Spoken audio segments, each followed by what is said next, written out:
So a little piece of information before I go on with this tips and tricks. I'm using a sheet model right now in this video to demonstrate some certain things. That's why things will look quite different, like my resources and my command points, and how the units get where they are. Well, basically this is the commands that I can use, alright?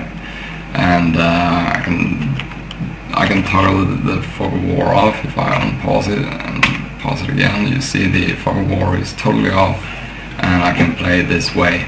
I can change player like this, cool, right? And I can stop his AI from doing anything that I don't want to. Hang on, I'm not sure how to do that. Well, doesn't matter. I can turn his AI off so he doesn't run off to anywhere I don't want to, and he stops building and producing stuff. And I can add resources like oh crap, did I just give him resources? Yeah, I think I need to select my units. There we go. I added resources and command points so I can spend them. Oh yeah, because I didn't turn the AI off, he chose the armored company for me, so I can just unlock them right now. I'm turning off fog of war so you can't see me and bombard me with stuff. And I can also spawn units like this, whatever unit I want to, in what quantity, erasing them. So basically that's what I did. I did like this, paused his AI, and see, I switched over. I choose him, and I spawn like, oh crap, I need to, yeah, exactly. Well, this mod is kind of tricky. I need to switch to the Wehrmacht and place his units like that. I can also use the British to play my team and the Panzer Elite, you know, whatever.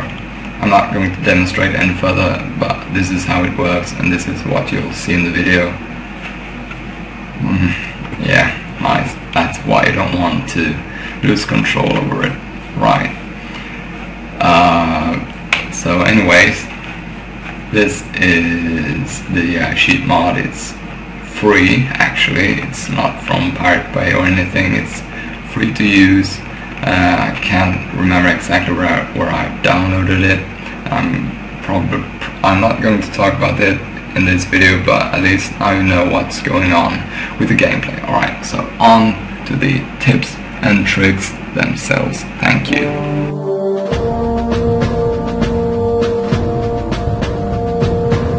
It's all about microing, guys, and this is a little something for you to keep in mind. This Panzer Grenadiers has been upgraded with the Gewehr 43, which is a long-range weapons. Now watch what happens if I engage in close combat with these riflemen. They're getting slaughtered. Alright, now let's try this in a different approach. I'm going to keep my Gewehr 43s at maximum range, and let's see how that plays out.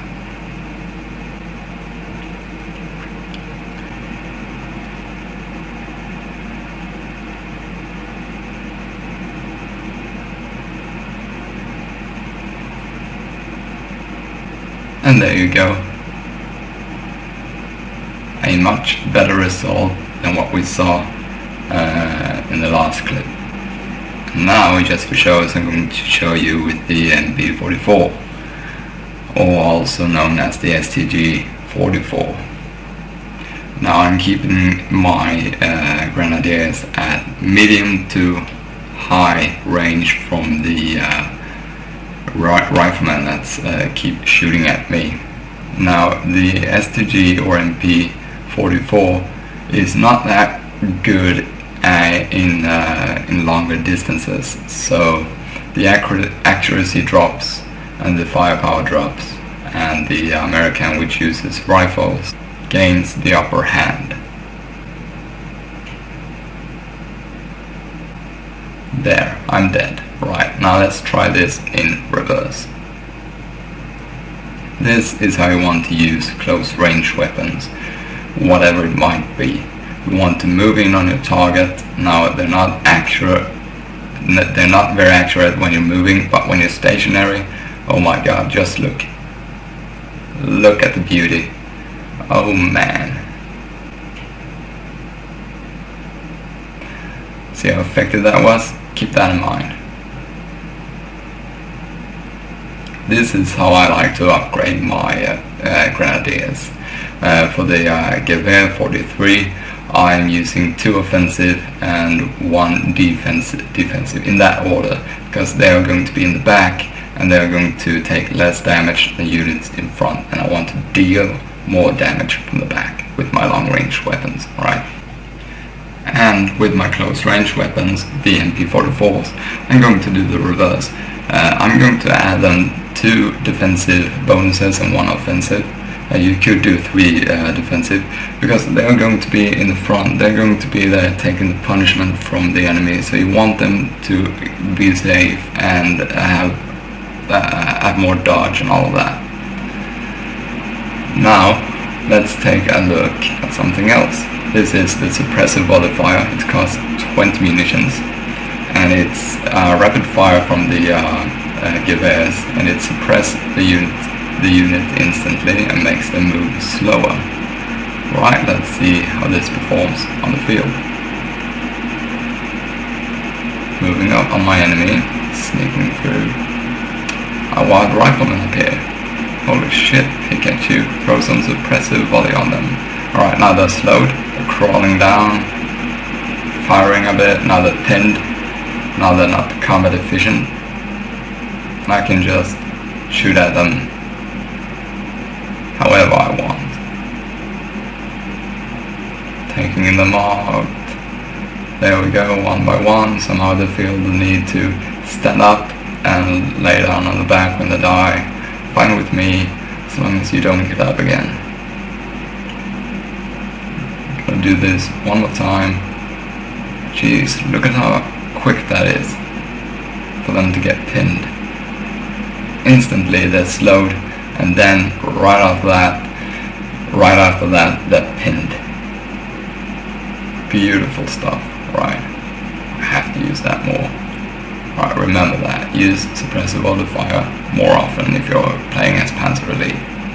And watch out for it if you're any other faction, alright? There we go. I lost 2 guys, so it wasn't perfect, but I think we can do better. So I'm going to use my Gewehr 43s to use the suppressive modifier, and I'm going to close in with my MP44s, right? See, they're slowed, and I'm moving in with my MP44s for the Sturmgewehr 44, because Hitler thought that was a more appropriate name for it than the machine pistol. Right. Yeah. That's excellent. Wow. Took hardly any damage at all, and I got my squads intact, and he lost like 270 manpower. 270 manpower. Big win for me there. Right, I'm going to do the same thing with my rifleman squad. I'm going to hit the suppressive fire. You can only do this when they're upgraded with bars, alright? So almost immediately they are being suppressed, and then after that they're being pinned. And because they are using some short range weapons, maybe not necessarily close range weapons, but short, medium range weapons, I'm going to close in and finish off the job rather easily. And just for shows, I'm going to use 2 rifleman squads, right? The one will use the suppressive modifier, and the other one will close in, just as I did with the Panzer Grenadiers. Come on, there we go. Suppressed. And now you move in. Pinned. Take some time for the boss to pin them. Gotta say, the suppressive modifier of the Gewehr 43 is more worth it. It's cheaper and it's instant. But hey, they're both effective. Right, there we go. Thank you so much for tuning in to this episode of Tips and Tricks. I hope you've enjoyed it, but most of all, I hope you've learned something new. If so, please give it a like and subscribe for future episodes of Tips and Tricks. Feel free to ask me what to do in the next episode in the comments below.